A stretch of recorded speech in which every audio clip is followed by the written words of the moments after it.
As perhaps a lot of you know, I am a fan of really stupid and needlessly complex stories in games which drag on and on.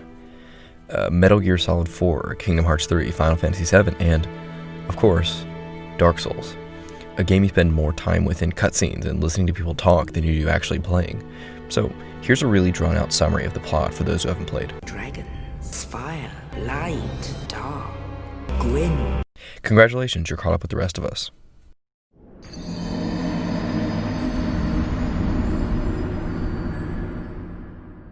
So I'll try to skip the useless preambles. Dark Souls is a very difficult game and has achieved fairly unanimous critical success. It's especially attractive and tends to hook those who are depressed or have a history with depression. This is going to be sort of a bulky video because I want to properly introduce and discuss Dark Souls' relationship with depression, its difficulty, specifically the big fight, Ornstein and Smough, and LUDONARATIVE. Really, these three things intersect cleanly, and I think discussion of any one must be presented alongside the other two. So, here we go.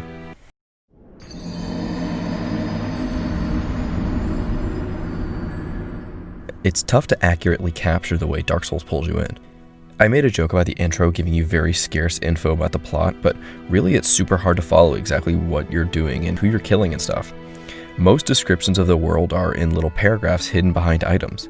It's intentionally a really obtuse way to tell a story, but because who really cares about most of this? I love a Vati lore video as much as anyone, but the core Dark Souls experience is communicated in not your character's reaction to Ash Lake and the supreme feeling of triumph over beating Ornstein and Smough, or looking in awe at how connected the world is. The really good storytelling is nonverbal. You kill Guinevere, and it's revealed that she's really an illusion. But of course she is. She's this massive maternal figure meant to comfort lost knights towards a doomed castle. You kill her, and the beautiful holy city of Anor Londo goes pitch black. You don't need a serpent or text box to pop up and explain the visual metaphor. It's beautiful because it's lore you're constructing quietly in your head using a few pieces of a puzzle which can only ever be speculated about. This game is also so punishingly difficult. Every environment finds a new way to kill you. Lava, poison, bleed. These knights shoot javelin-sized arrows made for dragons as you stand on this thin ledge. Sometimes a treasure chest will just open up and eat you alive. Sense Fortress is just a big series of traps. Step on this tile, dead. Hit by a swinging blade, dead. Walk up the wrong stairs, dead. There are strong rules of engagement with other humans. Some are immediately hostile. Others will offer to sell you things. Some NPCs you really should kill. Knight Lautrec will kill a firekeeper. Patches will trick you and kill you as many times as you meet him, flipping a bridge over as you walk across, for example. You can kill firekeepers for their soul, which gives you stronger versions of all your healing items, but it feels awful. Gwyn's son, Gwendolyn, begs you not to walk into his boss room. Priscilla won't start fighting once you enter her arena. You can talk to her first and even decide to leave. To decide to fight her, you have to intrude on her isolated world of outcasts and forlorn, slay everyone, approach her, and decide not to leave, but to strike at her. Sif the Great Wolf is even harder. He guards his closest friend's grave and uses their sword against you. As he gets weaker, he doesn't enter a new phase, but visibly slows and begins to limp. You have to beat Sif to progress, but it's still your choice to fight him. So if this game is so properly sad, why play? Where is excitement and joy sparked in this big world that's kind of hard to love? Let's talk about the boss fights, and most specifically, Dragon Slayer Ornstein and Executioner Smough.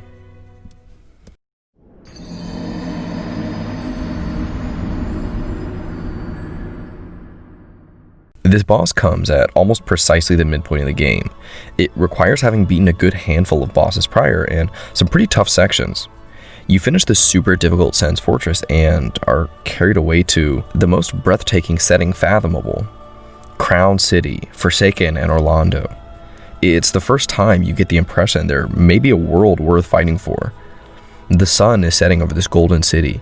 It's at its brightest, but only for a moment longer. The level is quite a lot of fun, if not pretty difficult. Finally, you slog through to the throne room and find not the king, but these two. It's immediately clear what their deal is. Their framing is perfect. Ornstein stands in front, as he will most often close the distance between you. Smough's frame and massive hammer take up the majority of the frame. He's much slower, but can kill you easily. Their precise dynamic is so perfect. The way the dust kicks as Smough jumps, and for a fraction of a second you can't see Ornstein. They'll sometimes jump out of one another's way, preventing you from blocking one from attacking by engaging perfectly with the other. The pillars in the room are so simple and just mwah. They break when engaged with, but are also just crowded around enough to be perfect to hide behind for Estes' recovery. It feels so great to know Smough won't be able to reach you while you drink, and Ornstein will lunge in a direction you can predict and avoid. If you manage to separate Ornstein, he'll launch slow-moving lightning projectiles, precisely enough not to damage you, but stun you so you can get crushed by Smough. And then, after trying for so long, you score a decisive victory and kill one or the other. A cutscene plays as they fall, and the other stands above them and absorbs their essence. Ornstein grows in size and will inherit some of Smough's jumping attacks. Either one of these two would be relatively easy alone, but in their fusion they present a new, scale challenge. Smough is imbued with lightning and moves a lot quicker. I wish I was clever enough to figure out exactly the way these two complement each other in Ornstein's jabs and Smough's long sweeps. They have so many moves each, and their positioning and exact moves they use create so many hundreds or thousands of permutations that all lead to synergy and complement each other so flawlessly. It's this incredible challenge that demands razor focus and careful studying of how the two move around each other, who to lock onto, who to kill first, and eventually winning because you earned it. That feels so incredible. I talked a lot of shit about this intersecting with ludonarrative and why the game pulls so many people suffering from depression into its orbit, so allow me one more moment to set this idea up.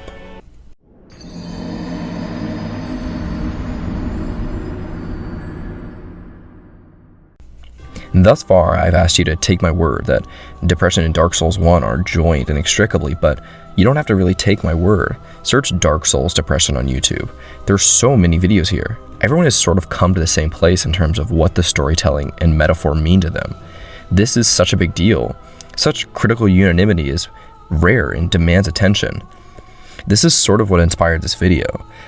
I've watched like 10 or 15 of these, and they all seem to sort of skirt the central idea for me. A lot of times, they mention one or two things in isolation, i.e. its world is sad, or this guy says don't you dare go hollow. I keep looking for how the level design and lack of plot come together, or what it means to win in the first place. Why does it feel so much different to succeed in Dark Souls? My pre-written answer had a lot to do with Dark Souls being a very loving and hopeful game, despite projecting in every way to be this dense, prickly nightmare. Every stage gives you as many clear chances to grow as you've been punished. Traps go off and kill you unfairly once, so the next 5 times you feel clever for avoiding them. The red bloodstains aren't just to dunk on you and show how many people have died and suck. It's constant ludic reminder that you're not the only one struggling. In this way, Dark Souls is the most incredible forgery. It's a product designed so centrally and fundamentally to be beaten and mastered, and yet it gives the impression that it's wholly insurmountable and crushing. Its design, its attention, is spent reminding you how unloving and cold its world is. So here's a quote from Sir Arthur Conan Doyle I quite like. I consider originally that a man's brain is like a little empty attic, and you have to stock it with furniture as you choose. A fool takes in all the lumber of every sort that he comes across, so that the knowledge which might be useful to him gets crowded out, or at best is jumbled up with a lot of other things, so that he has difficulty in laying his hands upon it. Now, the skillful workman is very careful indeed as to what he takes into his brain attic. He will have nothing but the tools which may help him in doing his work, but of these he has a large assortment, and all in the most perfect order. It is a mistake to think that the little room has elastic walls and can distend to any extent. Depend upon it that there comes a time when for every addition of knowledge, you forget something that you knew before. It is of the highest importance, therefore, not to have useless facts elbowing out the useful ones. Note what Dark Souls keeps in its attic. Dark Souls gives approximately 1 or 2 fucks about its story. It invents a world that's fun to inhabit and explore, but is so clearly a set. There's no exposition really. If you care to, you can pore through item descriptions and follow quest lines, which sometimes yield 1 or 2 useful lines of dialogue. Some of the most important lore, the stuff Vati Vidya features and sets the foundation for the whole world, comes from a snake, evocative of the serpent in Eden, who lies to you. Compare this to Horizon Zero Dawn or Spider-Man or Red Dead. Can you imagine any of these games tucking their main ideas and themes somewhere where no one will find them? It's unbelievable. And yet, really, no one who has ever played has missed the point. It's actually conveyed in its marketing, and from the moment the disc starts spinning. There's a really strong reason this barren, cold, clunky world is so hypnotizing and magnetic. Dark Souls seems like a bad game in a lot of ways. It's uninterested in explaining itself. It's difficult, and more than that, it continuously finds ways to punish you. Perhaps, though, this bizarre and unique tone is what makes it so popular. Think about what Dark Souls keeps in its attic. It's not plot or a believable world. It's this oppressive tone, it's incredible level design, and careful combat. It's all so delicately and precisely balanced, and it's all aimed at a specific experience. It's an experience that transcends fiction. It transcends consoles and how games traditionally behave. Let's now talk about a word I wish I didn't have to use for its overabundance in videos like these.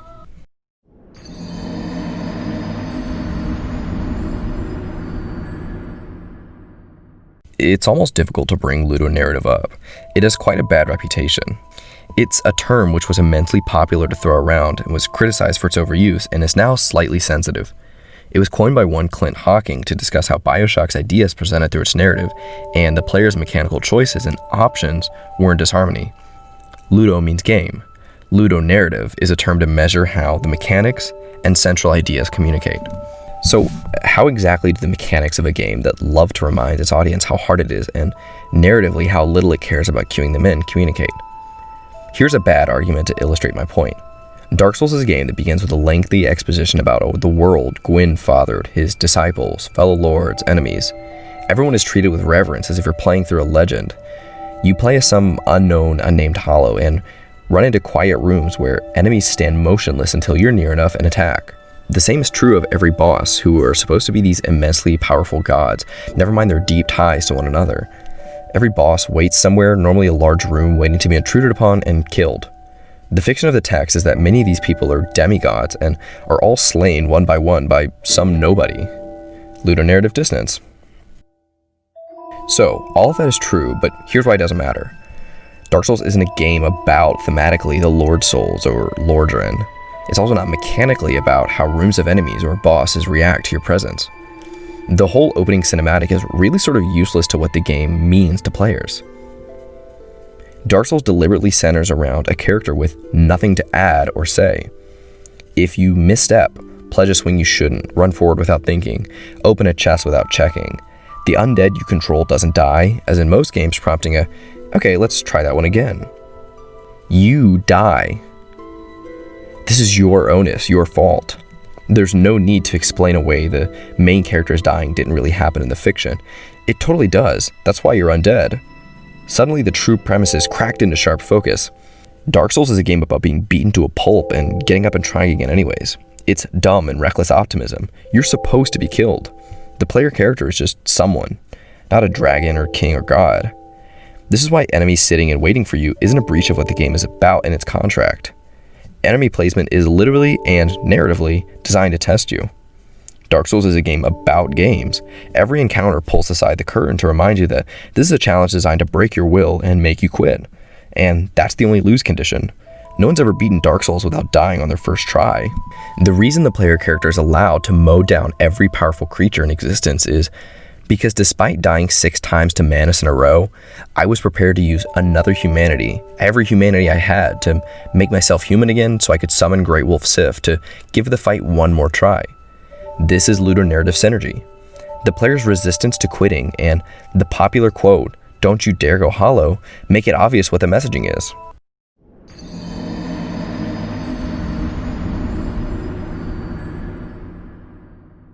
So perhaps it's becoming clear as to why Dark Souls is such a devoted community and is magnetic specifically to the depressed. It's not that the game is hard, it's perhaps more importantly that it keeps telling you it's hard. It's rewarding to beat something difficult, but something else entirely to beat something that keeps telling you you never will. The floor snakes around under you, traps go off without warning. The controls are so clunky, and most consistent and oppressive is the screen. And yet, we persist. more powerful than Gwyn, Lord of Fire, and every other capital name, descriptor name is the incredible recklessness of the human spirit. We retry Ornstein and Smough for no good reason except to see if we can. This ability in a cold, brooding world to persevere and succeed through sheer force of will alone is so appealing. It makes sense that in an uncaring world which demands so much of us, that the perfect fantasy isn't something light and comfortable, but a similarly mean-spirited world to our own, which can be overcome in just wanting it bad enough. A world which is fundamentally different from ours in its creation. The world of Dark Souls doesn't embody what depression feels like. Gwyn and the Abyss and every other superficial narrative plot point are dressing for the real fantasy of this universe, that a world that keeps beating you down and telling you shouldn't stand back up is totally susceptible to losing to pure molten determination. If you scratch the level design, enemy placement, boss fights for long enough, something shines through beneath. The world is built with quite a lot of love. It tries to give the impression that it doesn't want you to succeed, but only to make the challenges feel insurmountable. Miyazaki says this quite often. The Souls games are meant to evoke joy and accomplishment. Dark Souls is made to be beaten. So how do we reconcile this game, its ideology and devoted fans with our real world? Where do we go from the safe idea that we can persevere with enough grit into our own real world, which punishes indiscriminately and drains so many of the motivation to leave their beds? I don't know, but I am endlessly moved by the work and care that went into Dark Souls. I am energized by its fandom and community, the way it ripples into speedrunning and lore and fan art. The way Dark Souls sucks its fans into its world and pulls out of them this electric excitement and unbreakable will. I can't help but feel hopeful and enamored with the human spirit.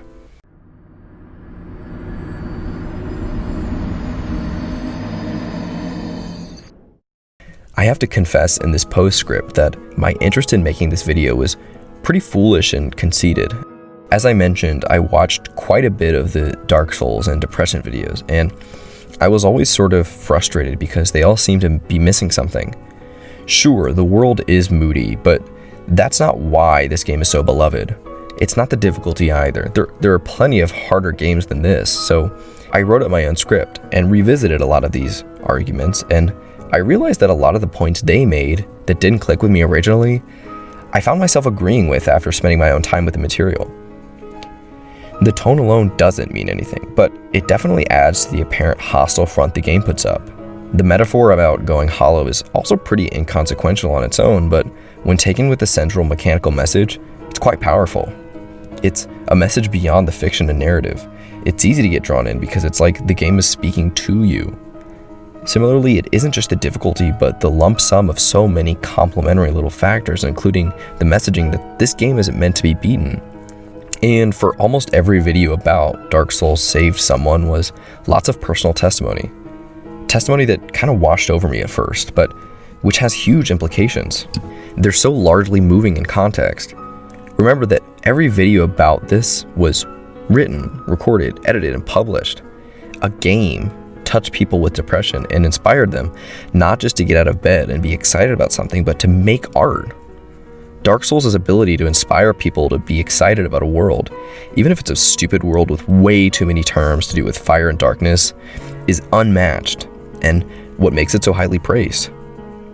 So, while Dark Souls in its material offers only an escape into a world that can be lost or won in binary, the former always temporary if you want it to be, it's trickled down onto a world of people who have fallen in love with the way you can engage with it.